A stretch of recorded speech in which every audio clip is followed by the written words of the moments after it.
Kelompok 4 telah menyajikan kepemimpinan dalam manajemen berbasis sekolah. Terima kasih moderator Ahmad Rashid yang telah memimpin diskusi. Kemudian para penyaji tadi sudah menjawab. Dari kelompok 4 diwakili oleh Nur Anissa ya. Kemudian penanyanya tadi dari kelompok berapa tadi penanya si kelompok 5 Pak. Oh ya, dari kelompok 5 siapa tadi namanya? Tadi Muhammad Khairianto ya. Terima kasih juga untuk Muhammad Khairianto. Yang pertama saya ingin menjelaskan.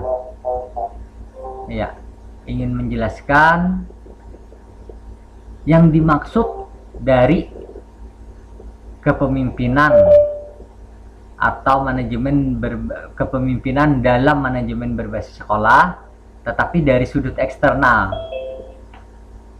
Dalam proses perjalanan suatu sekolah, dia tidak hanya bersentuhan dengan rekan-rekan guru, murid, tata usaha, kemudian lingkungan-lingkungan yang ada di sekitarnya, kemudian ada para pedagang.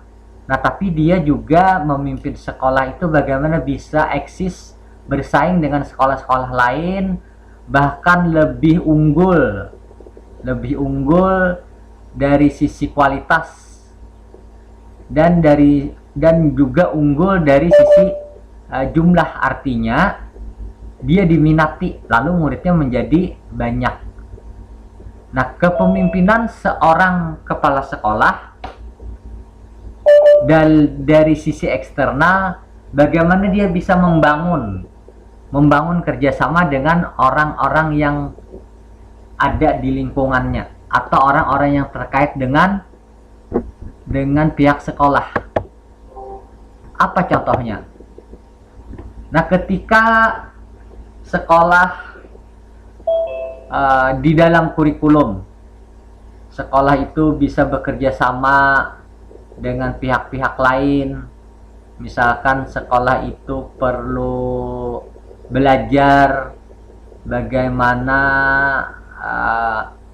anak-anak bisa lebih memahami materi pelajaran tertentu, katakanlah dalam hal ini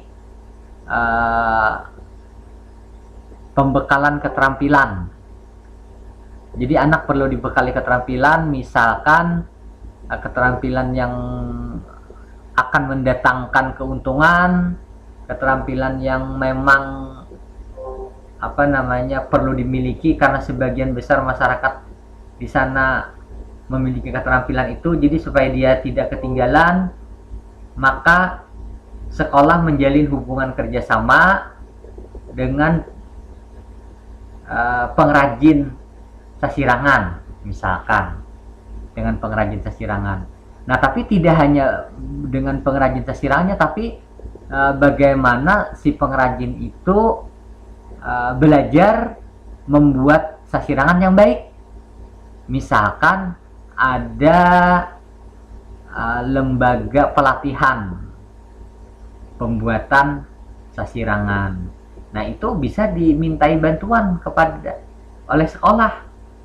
Nah, sekolah yang sudah melakukan kerjasama dengan pihak luar seperti yang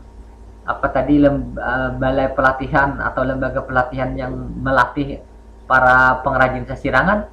Nah, kerjasama itu adalah kerjasama lintas sektoral, kerjasama dengan pihak lain.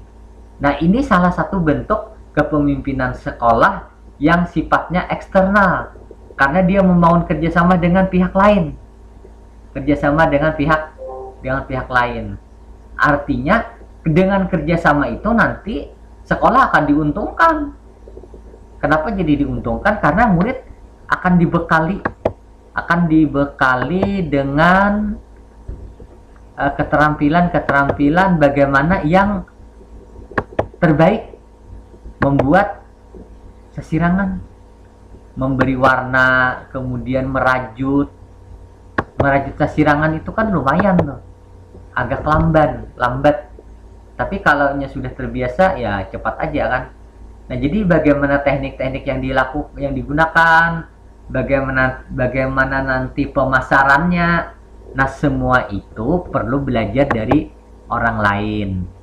Kenapa jadi perlu belajar dengan orang lain? Karena orang lain sudah pengalaman, kita baru belajar. Nah, jadi belajar dengan orang lain itu akan lebih banyak yang didapat nanti, sehingga kalau kita sudah mampu memiliki produksi yang banyak, memproduksi yang banyak, kita bisa minta bantu dengan mereka-mereka yang sudah punya pengalaman dalam hal memasarkan. Itu dengan dunia usaha, dengan para orang-orang yang terkait dengan kegiatan usaha. Banyak lagi sebenarnya contoh lain yang harus berhubungan dengan pihak luar.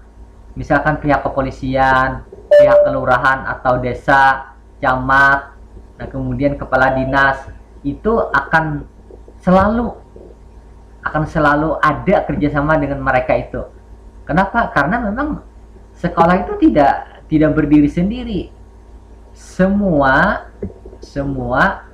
itu akan terkait. Misalkan penyuluhan tentang penyalahgunaan obat terlarang yang disampaikan oleh